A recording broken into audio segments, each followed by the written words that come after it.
মুহাম্মাদুর রাসূলুল্লাহ তোমাকে হুকুম করেছে তার কাছে তুমি চলে আসার জন্য। এবার গাছ একবার ডান দিকে একবার বাম দিকে সামনে পিছনে হেলে মূল সহকারী উঠে আমার নবীজির সামনে এসে গাছটা ঝুঁকে আমার নবীজির কদমের মধ্যে সালাম দিয়েছে। দেখছেন, গাছ নবীকে চিনেছে। আমাদের দেশের এক শ্রেণীর মৌলবীরা এখনো নবীজিকে চিনে নাই। কিভাবে চিনে? কয় তিনি তো আমাদের মতোই না, একজন সাধারণ মানুষ।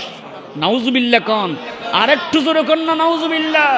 তুমি কিয়ামত পর্যন্ত গাছকে ডাকো, তোমার কথা শুনবে না।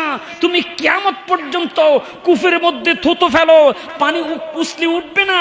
আমার নবী এমন একজন নবী, থুতু নিক্ষেপ করেছে, কূপের নিচ থেকে পানি উপরে উঠে গেছে। গবেষণা নাই তো, তাই এই কথাগুলো বলে। হাদিসের মধ্যে আপনি যখন গবেষণা করবেন আপনি নবীজির অনেক মুজেজা পাবেন। তাই এক শ্রেণীর কিছু নামধারী মানুষ হাদিস মানতে চায় না, কয় কোরআন দিয়ে ওয়াজ করো, শুধু কোরআন। কেন? শুধু কোরআন দিয়ে আপনি ওয়াজ করে কি পাবেন? কোরআনের ব্যাখ্যা আপনি হাদিসের মধ্যে খুঁজে পাবেন। কথা বলেন ঠিক না ঠিক? আমার বন্ধুরা, কোরআনও মানতে হবে, হাদিসও মানতে হবে। নবীজি বলেছে যদি শেষ জামানায় দুইটি জিনিস আঁকড়িয়ে ধরো, একটা হলো কিতাবুল্লাহ, আল্লাহর কিতাব কোরআন, আর দুই নম্বর হলো সুন্নাতে রাসূলুল্লাহ, আল্লাহর সুন্নাত মানে হাদিস, আল্লাহ রাসূলের হাদিস সুন্নাত। এই দুইটি জিনিসকে যদি তোমরা আঁকড়িয়ে ধরতে পারো, ওয়াল্লাহর কসম ফাইন তামাসসাকতুম বিহিমা লাম তাজিল্লা আবাদা, উম্মত তোমরা কখনোই পথভ্রষ্ট হবে না, জাহান্নামী হবে না। আমার নবীজি বলল তোমাদের ধারণা মিথ্যা। কয় আমাদের ধারণাই সত্য।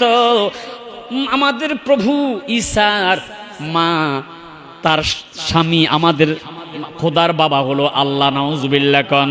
আমার নবীজি বলল তোমাদের ধারণা ভুল। কোরআনুল কারীমের আয়াতে কারিমা শুনাইয়া দিলাম, ইয়ালিদ ওয়ালাম ইউলাদ, আল্লাহ কাউকে জন্ম দেয় না, তাকে কেউ জন্ম দেয় না। কয় বাবা ছাড়া কিভাবে সন্তান হয়? আল্লাহর হাবিব সাথে সাথে বলল তোমাদের কি জানা নাই, আল্লাহ রাব্বুল আলামিন মাটি দিয়া মূর্তি বানাইয়া তার মধ্যে রুহু দিয়া হযরতে আদমে সফিউল্লাহকে যদি বানাইতে পারে, তাহলে সেই আল্লাহ বাবা ছাড়া কেন সন্তান দিতে পারে না? সুবহানাল্লাহ বলেন না সুবহানাল্লাহ। সাথে সাথে আল্লাহ পাক রাব্বুল আলামিন পবিত্র কালামুল্লাহ শরীফের 3 পারা সূরা আল ইমরানের 61 নম্বর আয়াতে কারিমা নাজিল করে দিল। সুবহানাল্লাহ কোন। ফামান হাজ্জাকা ফীহি মিনাল ইলমি, সুবহানাল্লাহ কোন। আল্লাহ পাক রব্বুল আলামিন বলল বন্ধু আপনি তাদেরকে বলে দেন, আপনি তাদেরকে বলে দেন আপনার কাছে এলেম, আপনার কাছে আল্লাহ পাকের পক্ষ থেকে ওহী আসার পর আপনি তাদেরকে বলে দেন ফাকুল তাআলাউ নাদউ আবনাআনা ওয়া আবনাআকুম, তোমরা তোমাদের সন্তানদেরকে নিয়া, আমরা আমাদের সন্তানদেরকে নিয়া, তোমরা তোমাদের নিসাআকুম ওয়া নিসাআকুম ওয়া নিসাআনা ওয়া নিসাআকুম, তোমাদের স্ত্রীদেরকে তোমরা নিয়ে আসবে। আমরা আমাদের স্ত্রীকে নিয়ে চাটিয়াল ময়দানে যাব, বিশাল ময়দানের মধ্যে যাব। ওয়া আনফুসানা ওয়া আনফুসাকুম, তোমরা নিজেরাও কিন্তু হাজির হতে হবে।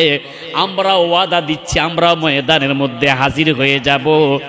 যদি তোমরা মিথ্যাবাদীদের মধ্যে শামিল হও, তোমরা যদি বহসের মধ্যে হেরে যাও, তোমাদের কথা যদি সত্য হয় তোমরা বেঁচে যাবে, আর আমাদের কথা যদি মিথ্যা হয় তাহলে আমরা ধ্বংস হব, তোমরা বেঁচে যাবে।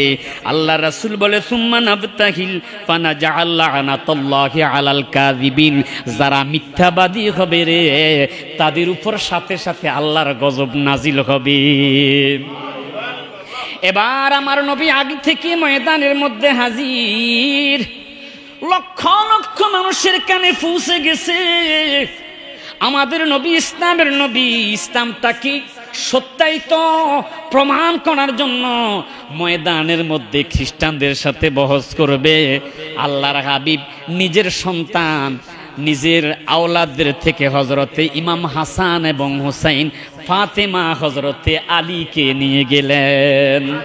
তাফসীরে কানজুল ঈমানের মধ্যে এসেছে, সুবহানাল্লাহ কোন খাজাইনুল ইরফান আলা হযরতে ফাজিল বেরলভী রাহমাতুল্লাহ আলাইহি এই তাফসীরের মধ্যে লিখতেছে কাদেরকে নিল?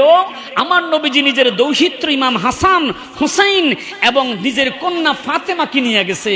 যেহেতু আল্লাহর কোরআন নাজিল হয়ে গেছে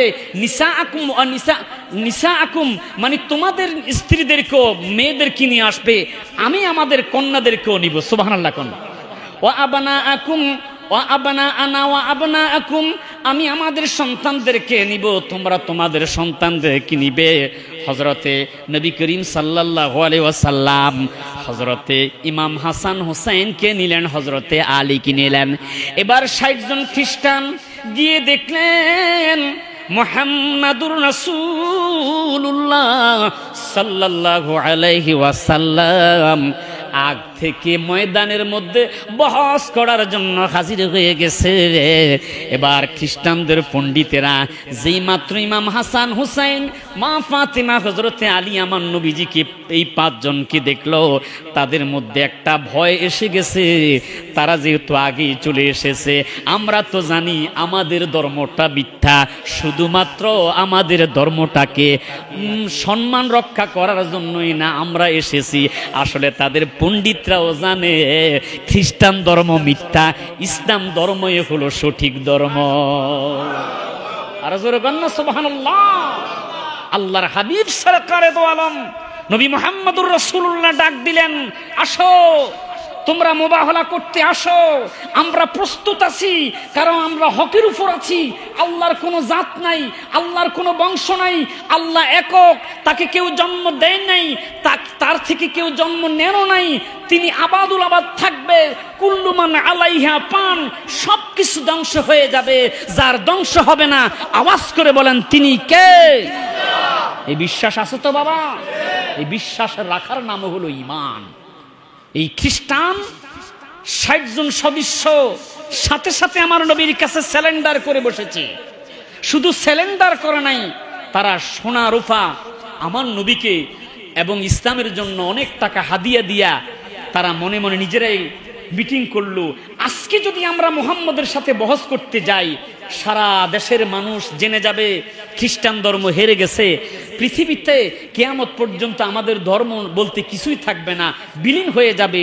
যদি আমাদের এই খ্রিস্টান ধর্মের মান মর্যাদা বাঁচাইতে চাও, পিছে হটো, মুহাম্মদের সাথে বহস করতে যেও না।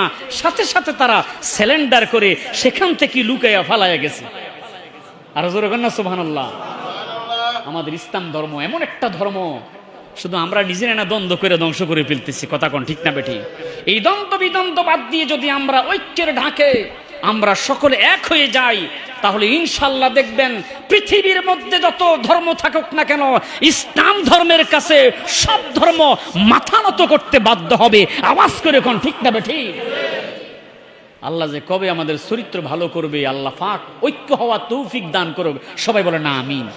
আর বাংলাদেশটা এমন একটা দেশ, শুধু দ্বন্দ্ব আর দ্বন্দ্ব, দ্বন্দ্ব আর ধর্ম, দ্বন্দ্ব আর দ্বন্দ্ব। আল্লাহ রাব্বুল আলামিন আমাদেরকে হেদায়েত নসিব করুক, আল্লাহ আমাদেরকে ঐক্য হওয়ার তৌফিক দান করুক।